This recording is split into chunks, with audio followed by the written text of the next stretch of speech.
지난 시간에 거짓 선지자에 대해서 말씀을 드렸으니 이제 여러분들이 적용해야 될 문제에 대해서도 말씀을 드리려고 합니다. 그러니까 성도들에게도 열매가 나타난다는 거예요. 거짓 선지자의 말로 인해서 성도들이 이상한 열매를 맺게 된다면 설교자의 문제가 있지만 또 개개인 자신이 이 열매에 대해서 확인을 할 수 있어야 된다는 거죠. 그러니까 거짓 선지자도 열매를 맺지만 성도들도 열매로 자신을 나타내고 있다는 것을 오늘 말씀을 드리려고 합니다. 흔히들 스스로의 열매를 살펴보십시오라고 하면 어떤 것을 살펴봅니까? 열매를 돌아보세요 하면 내가 11조를 잘하고 있나? 헌금 생활 잘하고 있나? 기도의 양은 어떤가? 말씀을 읽을 분량이 얼마나 되는가? 교회 출석은 빠지지 않고 하고 있는가? 전도와 봉사 이런 것들은 과연 나는 얼마나 많이 하고 있는가? 이런 것들을 많이 살펴보죠. 열매입니까? 열매긴 한데 이걸 더 구체적으로 얘기를 하면 열매의 모양이죠. 열매의 모양. 대형마트 과일 코너에서 새빨간 아주 맛있게 생긴 사과를 샀어요. 근데 어떨 때는 속이 썩었을 때가 있다는 거죠. 겉으로 봤을 때는 정말 괜찮은 모습이었죠. 이 사과는 열매예요.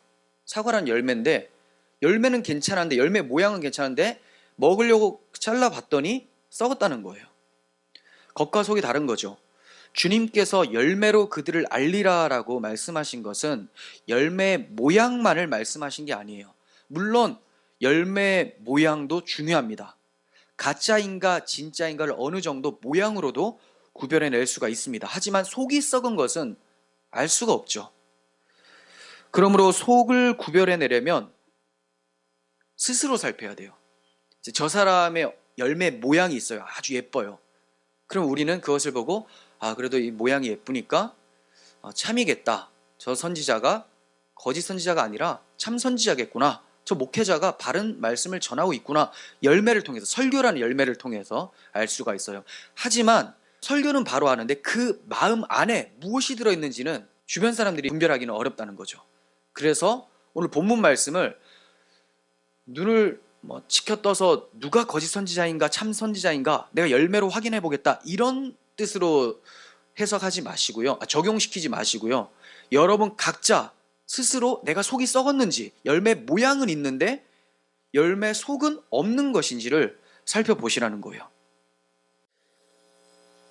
교회 봉사와 헌신이라고 하는 예쁜 모양 속에서 시기와 경쟁, 질투가 들어있고 세상 복을 탐하는 마음이 들어있다면 하나님께서 기대하시는 열매가 아니죠.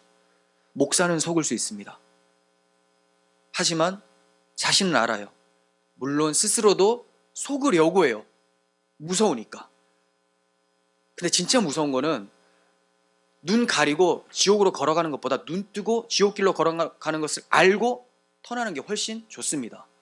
다 무서워요. 무서운 거 마찬가지인데 눈 가리고 끝장 볼 거냐 아니면 빨리 눈 뜨고 무서웠으면 돌이킬 거냐 이거죠. 22절. 그날에 많은 사람들이 나더러 주여 주여 우리가 주의 이름으로 선지자 노릇도 하고 주의 이름으로 귀신을 쫓아내고 주의 이름으로 많은 권능을 행하지 아니하였나이까. 이 사람들 어떻게 얘기합니까? 내가 주의 이름으로 이렇게 했습니다라고 해요. 주의 이름을 위해 이렇게 했습니다라고 안 하죠. 주의 이름이 도구로 사용이 되고 있어요. 근데 주의 이름은 목적이 되어야 됩니다. 목적. 그것이 우리 삶의 목적이에요. 주님의 이름을 팔아서 자기 이름을 높이는 모습이 교회에서 나타나고 있죠. 종교적 행위를 통해서 경건을 이익의 방도로 사용을 합니다. 이익의 방도, 다시 말해 자랑하는 방도, 자기를 나타낼 수 있는 방법으로 사용을 하는 거죠. 경건을. 무언가를 했으면 항상 흔적을 남겨서 자기가 한 것을 알아봐 줬으면 해요. 그리고 칭찬을 받습니다. 그럼 누가 높아지는 거예요? 내가 높아지는 거죠. 내가. 하나님 앞에서 자신의 신앙을 고백하는 헌금을 통해서도 자신을 드러내려고 하는 타락한 인간의 본성이 있습니다. 우리의 행동 하나하나를 돌아보면서 그 출처가 어디인지를 파악할 수 있어야 돼요. 행동 하나하나. 교회에서뿐만이 아니에요. 여러분들 각자 있는 처소에서 내가 이 행동을 왜 하는가?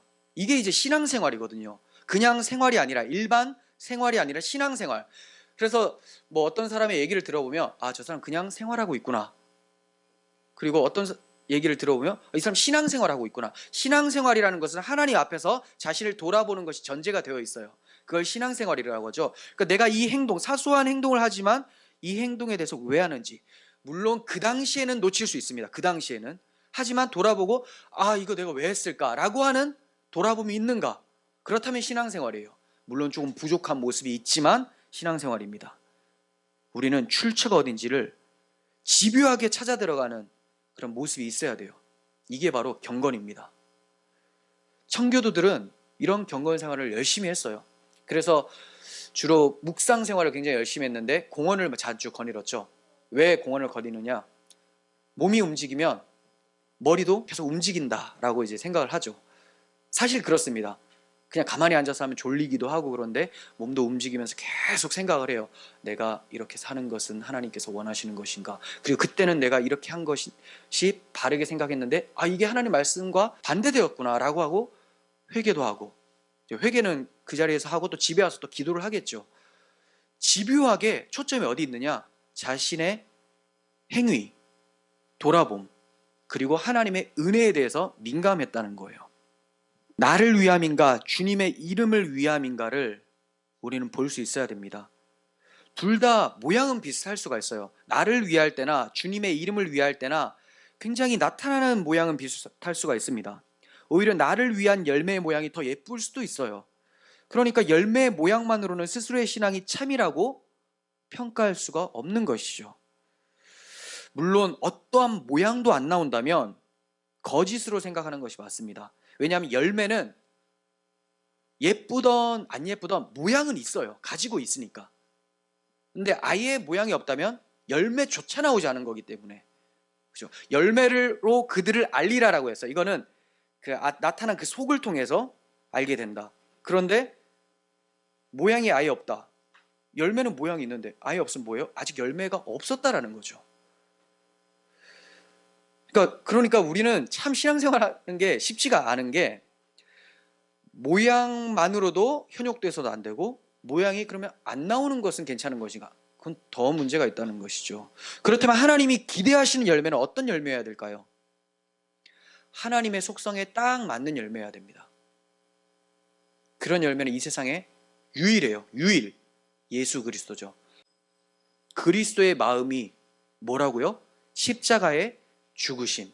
십자가의 죽음이 그리스도 마음이라는 거예요. 복종. 어느 정도 누그러뜨리는 게 아니죠. 죽음을 얘기를 합니다. 겸손, 순종, 자기 부인. 이게 바로 그리스도의 마음이에요. 자기 부인이라는 말은 십자가에서 죽었다라는 것을 알고 인정하면서 그렇게 사는 것을 얘기를 하죠. 단순히 머리로만 인정한다는 말이 아닙니다. 그래서 그리스도의 마음이라고 하는 거예요. 그리스도의 머리를 가지라가 아니라 그리스도의 마음을 가지라. 마음이 그러해야 하고 또 마음이 그렇기 때문에 몸으로 나타나죠. 그 마음이 그러니까. 여러분 행하는 것이 다 여러분들이 좋아서 하는 거 아닙니까? 좋아서 하는 거예요. 왜? 마음이 그것을 원하기 때문에 행해요. 그럼 그리스도의 마음을 갖는다. 이게 가능한가? 죽었다 깨어나도 타락한 인간이 그리스도의 마음을 어떻게 갖습니까? 그러면 그게 그리스도죠. 그러므로 하나님의 은혜가 필요한 거예요.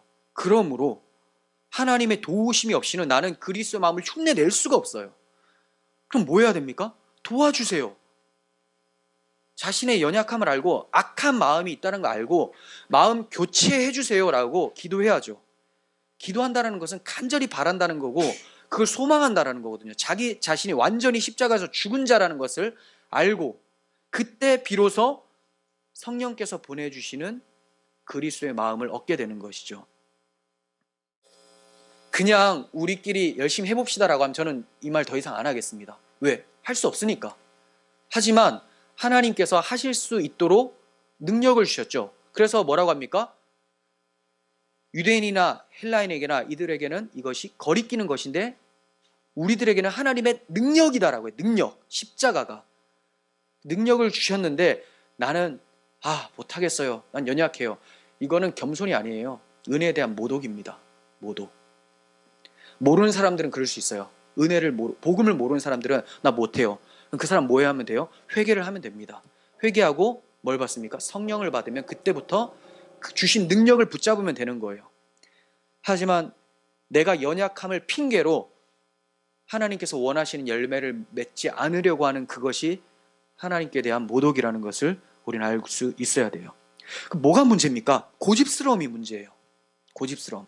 나는 변하지 아니하리라라고 하는 이 고집스러움. 모든 사람들이 다 가지고 있습니다. 지금까지 평생 30년을 살았으면 30년 동안 구축되어 있었던 옛사람이 얼마나 친근하게 느껴지겠습니까? 아담 할아버지가 철로 역정에 얘기하죠. 등 뒤에 딱 붙었어요. 아주 나이 많은 할아버지가. 아담 할아버지예요. 그 죄성 떨어져 내기가 너무 아쉽습니다. 괴로운 게 아니라 이 사람이 있어서 싫은 게 아니라 떨쳐내는 게 싫은 거죠. 아, 그래도 친한 할아버지인데 나하고 늘 함께 했는데 굉장히 친근합니다. 하지만 주의 은혜가 들어오면 그 할아버지가 미워도 보여야 돼요. 친근하다는 것은 마귀의 속삭임이죠. 이제 새 사람이 됐으니 미워할 수 있어야 돼요. 그래서 떨쳐내는 거죠. 하지만 나는 연약해요 라는 핑계로 그 할아버지와 끝까지 살려고 한다면 하나님께서 새롭게 꽉 안고 있는 그 그리스도의 사랑에 대해서는 모른 채 한다는 것이 드러나게 되는 것이죠.